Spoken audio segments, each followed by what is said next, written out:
आफूप्रति विश्वास छ कि छैन? आफूलाई विश्वास गर्नुहुन्छ भने भन्नुहोस्, सचेत नेपाली हो, म सचेत नेपाली हो। यो दुनियाँमा असम्भव भन्ने केही पनि छैन। जसले असम्भव छ भन्छ त्यो कि कायर हो कि मूर्ख हो। दुनियाँमा जसले जे सोच्न सक्छ त्यसले त्यो गर्न सक्छ। यो संसारमा जसले घर बनाउँछु भनेर सपना देख्यो त्यसले घर बनायो। जसले पीएचडी गर्छु भन्ने सपना देख्यो त्यसले पीएचडी गर्यो। जसले म यो देशको नेतृत्व गर्छु भन्यो त्यसले यो देशको नेतृत्व गर्यो। जो महान धनी बन्छु भन्ने सपना देख्छ त्यसले धन कमाउँछ। त्यसकारण जसले यो देश बनाउँछु भनेर सपना देख्छ त्यसैले यो देश बनाउने हो। हामीले यो देश बनाउनु पर्छ। यो देश युवा शक्तिले बनाउनु पर्छ। यो देश हामी युवाले बनाउने हो। तपाईँ यो देश बनाउनको लागि तयार हुनुहुन्छ? तपाईँ हरेक मान्छे युनिक हुनुहुन्छ। तपाईँ हरेक युवा बौद्धिक हुनुहुन्छ। तपाईँ अरूभन्दा फरक हुनुहुन्छ। संसारको कुनै पनि युवाले गरेको काम गर्न सक्ने अपूर्व क्षमता तपाईसँग छ। त्यो अपूर्व क्षमतालाई चिन्नुहोस्, आफ्नो युनिकनेसलाई स्वीकार गर्नुहोस्, आफू भित्रको सिंहलाई जगाउनुहोस् र फियरलेस हुनुहोस्। तपाईँ डर भगाउनुहोस्। जुन दिनसम्म डर भाग्दैन त्यो दिनसम्म जीवनका कुनै पनि क्षेत्रमा सफलता। नेपालीहरूलाई हामी संसारको सबैभन्दा खुसी देशका नागरिक बनाउन चाहन्छौँ। खुसी बन्न जरुरी छ।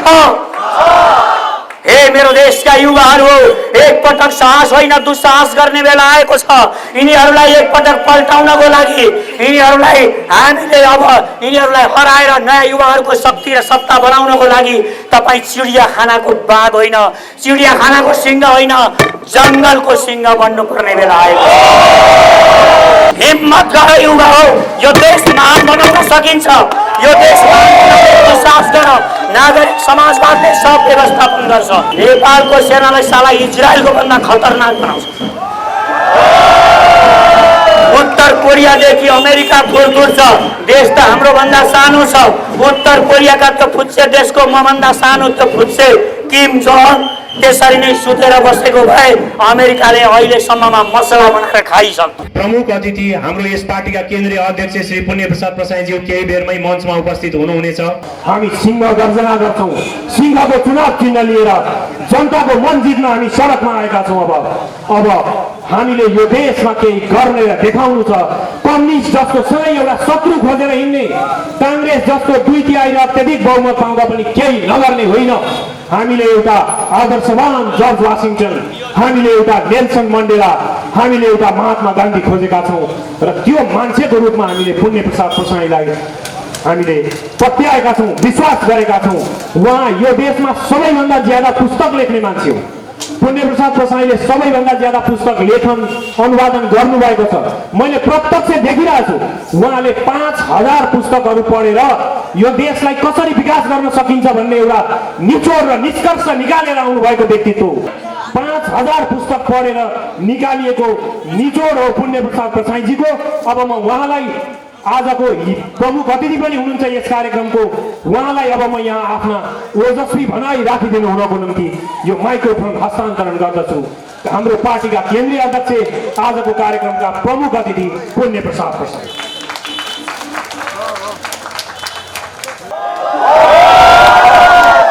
यो संसारमा जसले घर बनाउँछु भनेर सपना देख्यो त्यसले घर बनायो।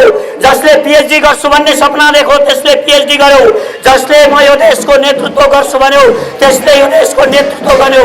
जो महान धनी बन्छु भन्ने सपना देख्छ त्यसले धन कमाउँछ। त्यसकारण जसले यो देश बनाउँछु भनेर सपना देख्छ त्यसैले यो देश बनाउने हो। हामीले यो देश बनाउनु पर्छ। यो देश युवा शक्तिले बनाउनु पर्छ। यो देश हामी युवाले बनाउने हो। तपाईँ यो देश बनाउनको लागि तयार हुनुहुन्छ? यो देश, यो मातृभूमि हर पल यिनीहरूले बेचिरहेका छन्। यो मातृभूमिको यिनीहरूले दोहन गरेका छन्। हाम्रा पुर्खाहरूले पानी नखाइकन लडेर रगतको खोलो बगाएर बचाएको यो देश यी गद्दारहरूले ठाउँ ठाउँमा बेचिरहेका छन्। यिनीहरूले जे भेट्यो त्यही बेच्छन्।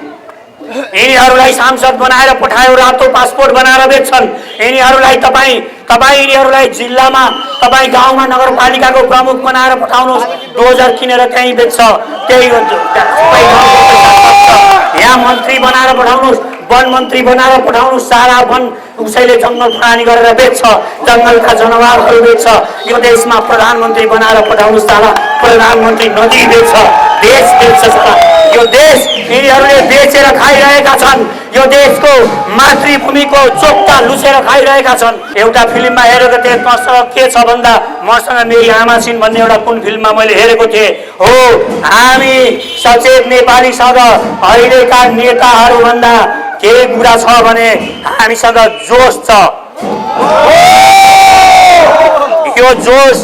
यो जोस यत्तिकै छैन, विचारधारा सहितको जोस छ। पुण्य प्रसाई यत्तिकै आएको होइन। पुण्य प्रसाईले हजारौं पुस्तक पढिसकेपछि यी गद्दारहरूका, मार्क्सका, पुँजीवादीका, यी कम्युनिस्ट मण्डलीहरूका र संसारभरिका दर्शन पढिसकेपछि थाहा भयो यो संसारका सबै दर्शनहरू फेलियर भइसकेका छन्। कम्युनिस्टहरू फेलियर भइसके, मार्क्सवादीहरू फेलियर भइसके, पुँजीवादीहरू फेलियर भइसके, आध्यात्मिक अध्यात्मवादीहरू फेलियर भइसके। फेलियर नभएको भए, असफल नभएको भए यत्रा हतियार बनाएर मान्छेलाई भोको पेट राखेर मान्छेलाई गोलीले भुटेर बस्दैन थिए। त्यसैले हामी लिएर आएका छौँ, नेपालमै हामीले आविष्कार गरेका छौँ सर्व पहिचानवाद। भन्नुहोस्, सर्व पहिचानवाद। यो वादले के गर्छ? सबै कुरा ठिक ढङ्गले बुझ्छ। आकाशको भगवान होस्, आकाशको सूर्य होस् या धरतीको गडौला होस्, सबै कुरा सर्व पहिचानवादले हेर्छ। त्यस पछाडि भन्नुहोस् नागरिक समाजवाद। नागरिक समाजवादले सबै कुराको व्यवस्थापन गर्छ र यहाँका दलालहरूलाई, लेन्डुपेहरूलाई, सबका यिनीहरूलाई झुन्ड्याउनु परे झुन्ड्याउँछ। ती 1950 का इन्डियाले जबरजस्ती नेपाललाई लादेको 1950 को सन्धि खारेज गर्छ। यो नागरिक समाजवादले इन्डियाबाट जोसुकै जुनसुकै बेला कुटुङ कुदेर आउने साला उसको बेडरुम जसरी यो देशमा छिर्ने अनि भिजा पासपोर्ट छैन ती गद्दारहरूलाई सिमानामा रोक्छ, आउन दिँदैन, त्यहाँ सिमानामा काँडे पार लाउँछ। यही नागरिक समाजवादले लाउँछ, काँडे पार लाउँछ। यिनीहरूलाई सबै सीमा अपडेट गर्छ। नेपालको सेनालाई साला इजरायलको भन्दा खतरनाक बनाउँछ। उत्तर कोरियादेखि अमेरिका दूर छ, देश त हाम्रो भन्दा सानो छ। उत्तर कोरियाका त फुच्चे देशको मभन्दा सानो त फुच्चे किम जोङ त्यसरी नै सुतेर बसेको भए अमेरिकाले अहिलेसम्ममा मसला बनाएर खाइसक्थ्यो। हिम्मत गर युवा हो, यो देश महान बनाउन सकिन्छ। यो देश विश्वास गर, नागरिक समाजवादले सब व्यवस्थापन गर्छ। तपाईँ हामी सबको थोर बहुत लगानी हुनपर्छ। यो देश बनाउन आएको शक्ति हो, युवा शक्तिले बनाउँछ। र समतावाद, हाम्रो अन्तिम लक्ष्य समतावाद हो। तपाईँ भन्न सक्नुहुन्छ नेपालको सबैभन्दा ठुलो धनी घर, सबैभन्दा ठुलो घरको मालिक, त्यो मान्छेलाई राति मस्त निन्द्रा लाग्छ भने जस्तो लाग्छ तपाईलाई? पैसा हुँदै निन्द्रा लाग्दैन, पैसा हुने बित्तिकै निन्द्रा लाग्दैन। तपाईँ एउटा कार लिएर आयो, तपाईसँग साइकल छ, कारलाई देख्ने बित्तिकै झुकिहाल्न मन लाग्दो हो, झुक्नु पर्दैन। त्यो कारमा चढ्ने त्यो मानिस सुगरको बिरामी हुन सक्छ, त्यो सुखी नहुन सक्छ। सुखी हुनको लागि पैसा भएर हुँदैन। कसैले पिएचडी गरेको हुन सक्छ, टियुको प्राध्यापक हुन सक्छ, त्यसले पिएचडी गर्यो भन्दैमा त्यो खुसी हुने ग्यारेन्टी छ? छैन। एउटा नेता तपाईँ देख्नुहुन्छ प्रचण्ड र अहिले केपी ओली, इन्डियाको लागि एउटा कम्फर्टेबल सरकार बनाउन हिँडेको छ प्रचण्ड। अर्को शेरबहादुर देउवा अमेरिकाको लागि कम्फर्टेबल सरकार बनाउने बारेमा सोच्दैछ। यता केपी ओली चाइनालाई कम्फर्टेबल हुने सरकार बनाउनु परेको छ। साला अर्कालाई विदेशीलाई कम्फर्टेबल हुने सरकार बनाएर तपाईको रोजगारी मिल्छ? तपाईको हाम्रो रोजगारी ग्यारेन्टी गर्नको लागि कसलाई कम्फर्टेबल हुने सरकार बनाउनु पर्छ? हामी नागरिकलाई, हामी युवालाई हो कि होइन? यी विदेशीको लागि कम्फर्टेबल सरकार बनाउन हिँडेका यी दलाल नेताहरू खुसी होलान्?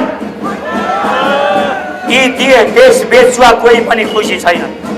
खुसी हुनको लागि शक्ति भएर हुँदैन, खुसी हुनको लागि पैसा भएर हुँदैन, खुसी हुनको लागि धेरै पढेर हुँदैन।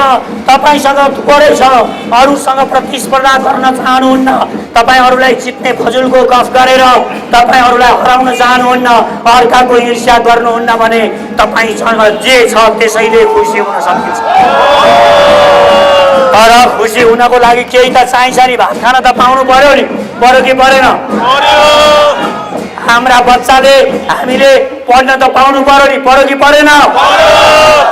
हामी बिरामी भयौँ भने साला पैसा छैन भनेर मरिहाल्ने?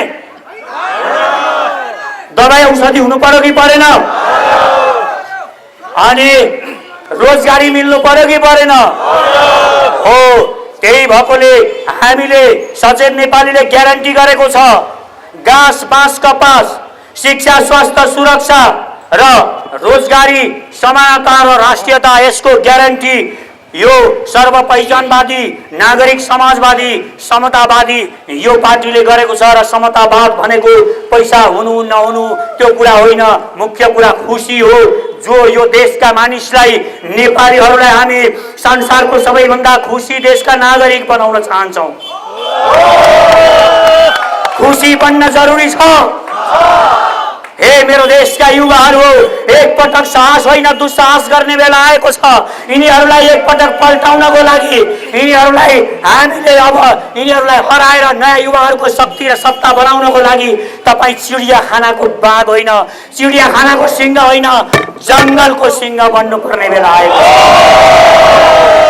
यो देशको युवा सधैँ जङ्गलको सिंह हो, राजा हो। यसले संसारको महान शक्तिलाई हराएको छ। ओजस्वी कहिल्यै घाम नअस्ताउने भनेको त्यो ब्रिटिस कम्पनी सरकारलाई यसले हराएको छ, चाइनालाई हराएको छ। मोहम्मदहरू धेरै मुसलमान राजाहरूका हजारौं सेनाहरूको टाउको काटेर यहाँ हामीले यो देश जोगाएको हाम्रो वीरताको महान इतिहास छ। त्यसैले हामी फेरि सिंह बन्ने हो। तिमी सिंह हौ, तिमी भित्र सिंह छ। त्यो सिंहलाई कायर मुसो बनाएर भित्र सुत्न नदेऊ, त्यो सिंहलाई जगाऊ। भन म लायन हो। सचेत नेपालीको चुनाव चिन्ह हो लायन। सचेत नेपालीको चुनाव चिन्ह लायन हो। यो लायन जस्तो युवाहरूलाई बनाउँछ यो पार्टीले। यो विश्वास हामीले लिएर आएका छौँ र तपाईहरू सबैलाई म धन्यवाद दिँदै एक पटक फेरि अन्त्यमा युवाको दिमाग सड्केपछि साला देखाउँछ। युवाको दिमाग सड्केपछि कि त्यो आइन्स्टाइन बन्छ कि साला गजडी बन्छ। यो दुईटामा तपाईले रोज्नुहोस्। तपाईको दिमाग आइन्स्टाइनको जस्तो दिमाग छ। तपाईँ हरेक मान्छे युनिक हुनुहुन्छ। तपाईँ हरेक युवा बौद्धिक हुनुहुन्छ। तपाईँ अरूभन्दा फरक हुनुहुन्छ। संसारको कुनै पनि युवाले गरेको काम गर्न सक्ने अपूर्व क्षमता तपाईसँग छ। त्यो अपूर्व क्षमतालाई चिन्नुहोस्, आफ्नो युनिकनेसलाई स्वीकार गर्नुहोस्, आफू भित्रको सिंहलाई जगाउनुहोस् र फियरलेस हुनुहोस्।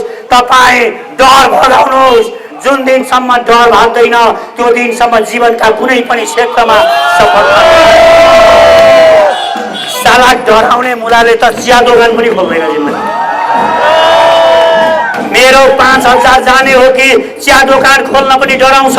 डराउने 5 स्टार होटल खोल्न मात्र डराउने होइन, चिया दोकान खोल्न पनि डराउँछ। त्यसैले युवाहरूलाई भन्छु, डर भगाउनुहोस्। जे सोच्नुहुन्छ त्यो सोच तपाईले आज गर्नु भएन भने त्यो सोच भोलि अर्काको दिमागमा आउन सक्छ। त्यो सोच अर्काको दिमागमा आउन सक्छ। त्यसकारण आजै आफ्नो सोचलाई इम्प्लिमेन्ट गर्नुहोस्, आफ्नो सोचलाई लागू गर्नुहोस् र दुनियाँलाई देखाइदिनुहोस् तपाईँ भित्र अपूर्व शक्ति छ। ओ नेपालका सिंहहरू, महासिंह हो। युवाको दिमाग सड्केपछि कि त्यो बहादुर विश्वको महान योद्धा अलेक्जेन्डर बन्छ, पृथ्वीनारायण शाह बन्छ, कि साला कायर डरको देश बेचुवा माधव नेपाल र प्रचण्डले शेरबहादुर जस्तो गद्दार बन्छ। केही युवाहरू मलाई भन्छन् अर्कालाई गाली गरेर मात्र के हुन्छ, साला यो नेतालाई धुप हाल्ने, देश बेचुवाहरूलाई धुप हाल्ने, यिनलाई गाली नगरेर सुमसिमाएर माया गरेर यिनलाई हनिमुन मनाउन जाने यिनीहरूसँग। जो गालीको योग्य हुन्छ, जो दुष्कर्म गर्छ त्यसले गाली पाउँछ, जसले महान देश जोड्ने काम गर्छ त्यसलाई ताली हुनुहुन्छ पर्छ, ताली चाहियो। सचेत नेपालीको लागि एकपटक जोरदार ताली दिनुहोस्। अनि अहिले युवाहरू भन्छन् युवा भनेर हुन्छ, विचारधारा चाहिन्छ। अनि त्यो विचारधारा चाहिन्छ भन्ने युवा को हुन्छ, जसले तपाईलाई सामाजिक सञ्जालमा लेखिरहेको हुन्छ युवा भनेर मात्र हुन्छ। युवा हुनलाई विचार चाहिन्छ। युवा पहिला युवा हुनुपर्छ, शक्तिशाली हुनुपर्छ। पहिला शारीरिक रूपमा पनि युवा शक्तिशाली हुनुपर्छ। तपाईसँग शक्ति छ भने तपाईलाई कन्फिडेन्स आउँछ, तपाईलाई जे काम पनि ठिक ढङ्गले गर्न मन लाग्छ। त्यसकारण तपाई एक्सरसाइज गर्नुहोस्, आफ्नो स्वास्थ्यमा ख्याल गर्नुहोस्, बहादुर बन्नुहोस्। हरेक युवा बहादुर बन्नुहोस्। अहिले एउटा युवा बडी बिल्डर यहाँबाट यत्रो 22 इन्चको बडी बनाएको यो पाखुरै 22 इन्चको भएको यो युवा यहाँ कोही हिँडेर गयो भने पुण्य प्रसाईको भाषण कसले सुन्ने? त्यही युवालाई हेरिन्छ कि हेरिँदैन? वाह, क्या बडी बनायो। अनि यहाँका गद्दारहरू मलाई भन्ने गर्छन् शक्ति चाहिँदैन, शक्तिको कुनै पनि आवश्यकता छैन, यो देश शक्तिशाली हुनु पर्दैन, यो देश किन शक्तिशाली हुनु पर्यो, भात खाए भइहाल्यो नि। यो देशका मानिसहरू, केही मानिसहरू भन्ने गर्छन् जब तपाईँ यो देश शक्तिशाली बन्छ, जब तपाईको देश शक्तिशाली बन्छ, यो देशको सेना विश्वको सर्वशक्तिमान सेना बन्छ, तब यो देशको युवा जब इमिग्रेसनमा जान्छ, संसारको कुनै पनि इमिग्रेसनमा जान्छ, त्यो बेला वीर लायन युवा, त्यो युवा आएछ, उनीहरूले तपाईलाई सम्मान दिन्छन्। बहादुर देशको युवा, तपाईको शक्ति त्यहाँ देखिन्छ। तपाईको यो देशको यही प्रधानमन्त्री अहिले चालक कायर जस्तो भएर, पिउन जस्तो भएर कुनै प्रधानमन्त्रीको पछाडि सम्झौता गर्न, वार्ता गर्न हिँड्छ, कुनै कन्फिडेन्स छैन। यदि यो देशको सेनालाई सर्वशक्तिमान बनाइयो भने, यो देशको सेनालाई सर्वशक्तिमान बनाइयो भने यही लिखुरे प्रधानमन्त्री, यही केपी ओली, यही अहिले विदेशको तलवार छाट्ने प्रचण्डहरू जो प्रधानमन्त्री बन्न हिँडिरहेका छन्, यिनीहरू नै यो देशको सेना अहिले विश्वको टप 10 आर्मीमा पर्छ भने, त्यो शक्ति नेपालसँग हुन्थ्यो भने यिनीहरूको शिर उच्च भएर यिनीहरू वार्ता गर्न जान्थे। हाम्रो वार्ता गर्न गएकोले साक्षी नै गरेर देश शक्तिशाली हुनुपर्छ कि पर्दैन? यो देश फेरि महान बन्छ कि बन्दैन? हामी सचेत नेपाली भन्नुहोस्। नेपाललाई फेरि महान बनाउँछौँ, हामी बेटर नेपाल बनाउँछौँ। हामीलाई हाम्रो शक्तिमाथि विश्वास छ। आजदेखि मैले मभित्र सुतेको सिंहलाई जगाएको छु। आजदेखि म कोहीसँग आँखा झुकाएर वार्ता गर्दिन। मभित्रको डर भागेको छ। म जे चाहन्छु त्यो गर्न सक्छु। म सचेत नेपाली हुँ। जय सचेत नेपाली। यो दुईटा हामीलाई यसो गर्नुहोस्। जय सचेत नेपाली, जय सचेत नेपाली।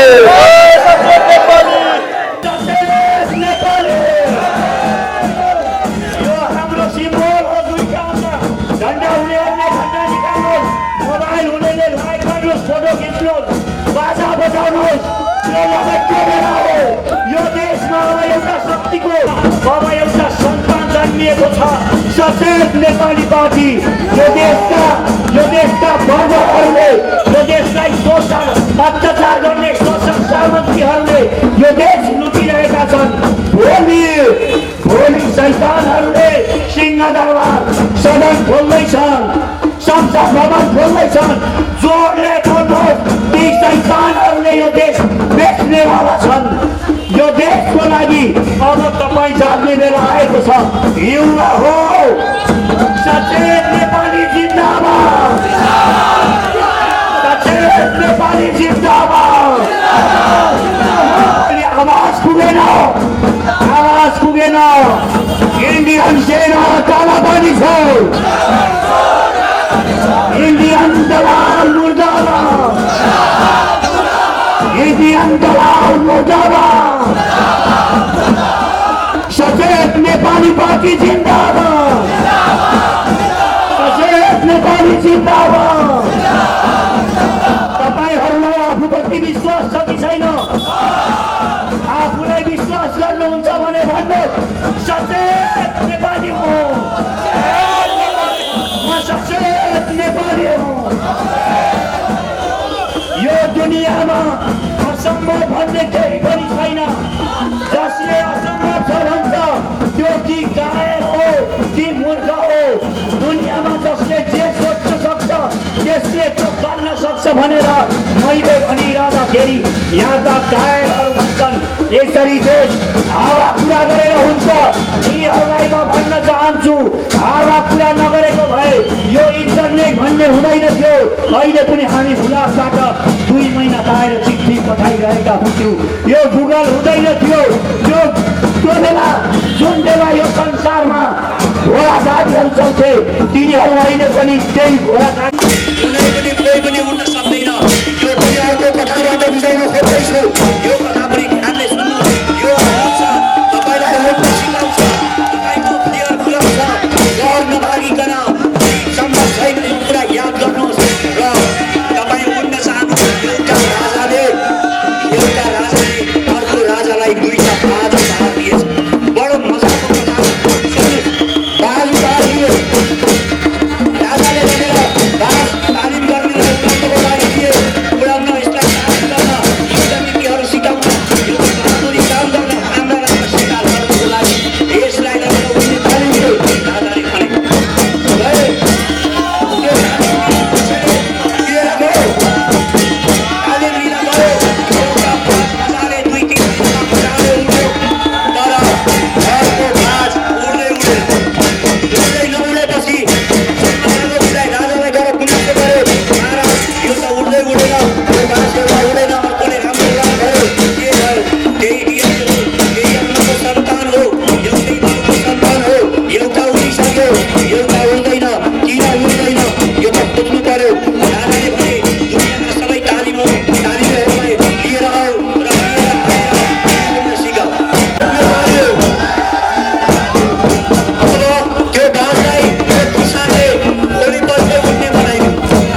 राजा छक्क परे, तालिमेहरू छक्क परे, डाक्टर प्राध्यापकहरू छक्क परे, देशका विद्वानहरू छक्क परे। केही नजानेको, कुनै विचारधारा नभएको यो कहाँबाट एउटा किसान आयो, यसले त्यसरी उड्ने भयो। सबैले सभा बोलाएर रोक्नुको कारण सोध्यो। के छ गम्भीर कुरा?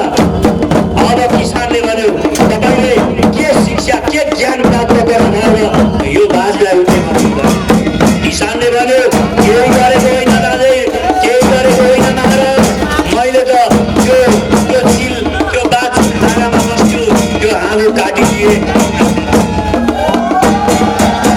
तिनीहरूले हामीलाई 70 वर्षसम्म धोका दिएका छौ।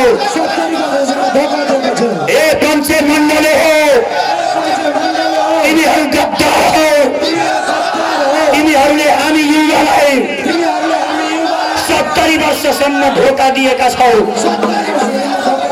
साला 70 वर्षमा त ढुङ्गा घोट्यो भने पनि ऐना बनाउन सकिन्छ। साला 70 वर्षमा ढुङ्गा घोटेर ऐना बनाउन सकिन्छ। यी गद्दारहरूले एउटा देश बनाउन सकेर भनेर हे वीर गोर्खालीहरू हो, कसैको गुलाम भएर बाँच्नु भन्दा त छातीमा गोली थापेर मर्नु निको हो। शक्तिशाली र समृद्ध नेपालको नवनिर्माणका लागि सचेत नेपाली। आदरणीय दिदीबहिनी तथा दाजुभाइहरू नमस्कार।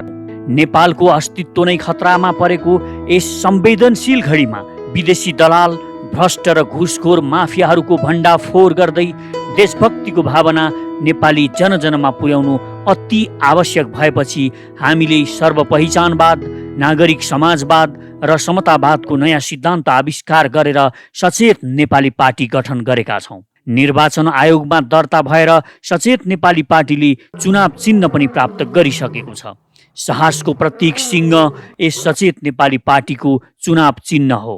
आज हाम्रो देशले कुनै पनि क्षेत्रमा प्रगति गर्न नसक्नुको मुख्य कारण भनेको अहिले हाम्रो देशमा जति पनि पार्टी छन् तिनले सही सिद्धान्त अङ्गीकार गर्न सकेका छैनन्। उनीहरूले अँगालेको विचार र सिद्धान्त नै गलत छ। एउटा रुटको गाडी चढेर अर्को स्थानमा कहिल्यै पनि पुग्न सकिँदैन। गलत सिद्धान्तबाट सही परिणाम आउँदैन। गलत विचारले पदलोलुप, विदेशी दलाल, लुटेरा, पाखण्डी र भ्रष्टहरू नै जन्मन्छन्। किनकि फरक परिणामका लागि फरक विचार चाहिन्छ।